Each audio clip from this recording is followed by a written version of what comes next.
Tonight's talk is consciousness, creativity, and the brain. And if you have a golf ball-sized consciousness, when you read a book, you'll have a golf ball-sized understanding.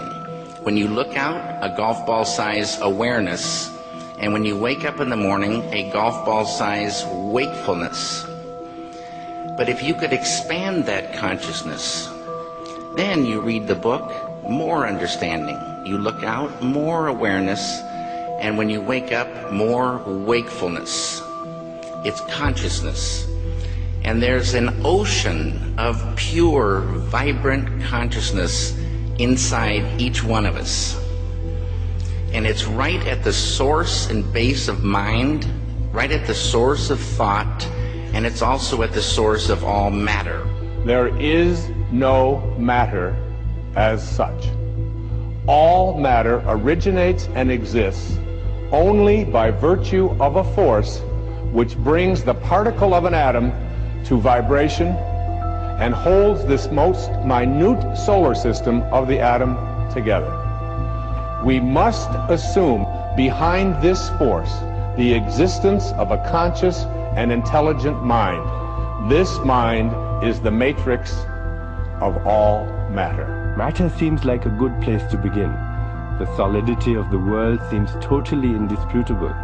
As a fixed thing that you can see and touch, your body is also reassuringly solid.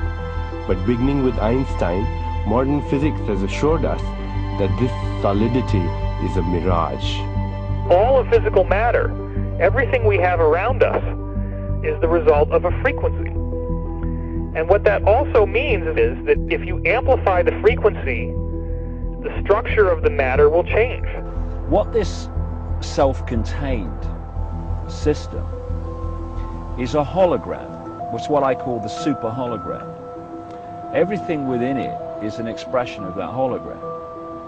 This is one of the great characteristics of a hologram, is that every part of a holographic picture is a smaller version of the whole. It's as if reality is so connected that when you look at one small part, you can see things about other parts. That the entire whole is contained in the part.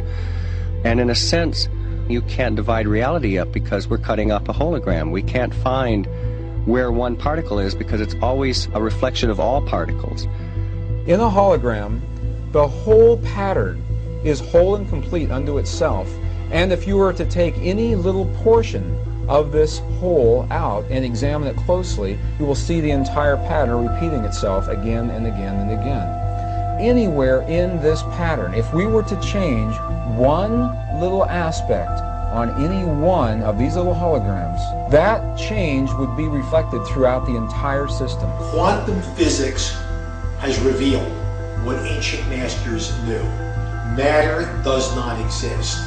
The concept of substance arose from the philosophy of Aristotle, and from that concept came science's conception of matter. The fact of the matter is that the substance of the universe is consciousness. Belief that the substance of the universe is matter leads to what I call a fear-greed dichotomy. As people in their quiet desperation attempt to accumulate as many material possessions and riches as possible. In fact, the substance of the universe is consciousness. Therefore, it is behavior that is important. If you get into the realms of fear, fear is a very slow, dense, vibrational state. And the more you embody fear, and the whole of this manipulated society is globally is structured to make us fear, to make us have stress, to make us worry about tomorrow, and have guilt about yesterday, and forget about now. It brings us into a slow vibrating dense state. We should be very careful about what we believe about the future. The more you attach to a belief system, the more, if reality is holographic, you're helping create it by believing it. And you know, the great clairvoyant Edgar Cayce said that our every thought, that reality is built out of thought, and our every thought starts to build reality, and we're like, every thought is like a spider, we're like spider spinning web, and that web starts to build and build. Information is the key, because this matrix, this illusory reality that we think is real, people say to me, what is the matrix? Answer, it's information. Information creates fractals.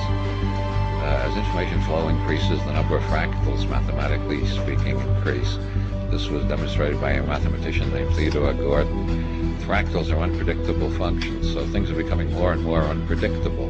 When you start getting into fractals and chaos theory, when you look at it in terms of a society, this is where it starts to cross over into the so-called Illuminati or the negative elite, the world leaders, with their philosophy of order out of chaos. There is some truth to that, in the sense that when the system becomes highly destabilized, there will be random shifts that suddenly self-organize into higher complexity. At the subatomic level, reality behaves in accordance with the expectation of the observer or the measurer, the scientist. Why is that remarkable? Because everything in the universe is composed of those subatomic particles. These atoms are particles that are whirling at lightning speeds around huge empty spaces, and the particles aren't material objects. They are fluctuations of energy and information in a huge void of energy and information. And what the science now is showing is that when you can change the field that the atom is in, you change the atom. And we're made of those atoms. So when we have feelings in our hearts, we're changing the field that connects the stuff everything is made of, and we literally are altering our physical reality. Once you establish the reality we live in, and the nature of what the physical body is, it's a biological computer, and the nature of what we are, which is consciousness,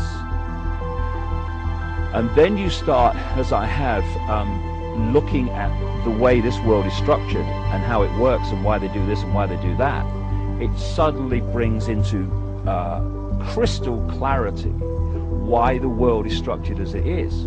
Because, you know, people look through their eyes and they think this is the world, but it isn't. It's a tiny, tiny frequency range within an infinite energy field of infinite frequency ranges. And basically it's like a holographic television channel. It is the act of consciousness that actually creates the building block that the universe is made of. I can't imagine a universe that exists without us, because it's the act of us observing the world around us that is creating, allowing us to create as we go in a participatory universe. We may never find the edge of our universe as we're looking to define what this universe looks like. We may never find the smallest particle in the quantum world to see what this stuff is that we're made out of. And the reason is because everywhere we look, everywhere that consciousness explores with the expectation that something will be there, that exploration, that act of looking, observation, is the act that creates something for us to see. That we are actually building this universe as we go. Consciousness is the programming language of the universe. We are consciousness conductors. That's what we do. That's who we are. Consciousness comes through us. It emanates from us. We are the creators. We are the ones who are targeted on this planet because we are the ones who transmit the reality just like everybody else does. If you switch your brain off and you are sucked into the mainstream media illusion, we must understand that we are being used because we create reality. So if we are manipulated in a certain way, and if we are modulated in a certain way, then our creation becomes not ours but somebody else's. And what happens if we all do it? Everyone in this room decides to take control of reality. I'm talking about reality, I'm talking about quantum physics, I'm talking about taking control of things from the quantum level up, from the molecular level up, and it works. One of the things we're actually dealing with is as I say, some kind of operating system that can be hacked using words. The world is like a ride at an amusement park, and when you choose to go on it, you think it's real, because that's how powerful our minds are. And the ride goes up and down and round and round. It has thrills and chills, and it's very brightly colored, and it's very loud, and it's fun for a while. Some people have been on the ride for a long time, and they begin to question, is this real or is this just a ride? And other people have remembered, and they come back to us and they say, hey, don't worry, don't be afraid ever, because this is just a ride.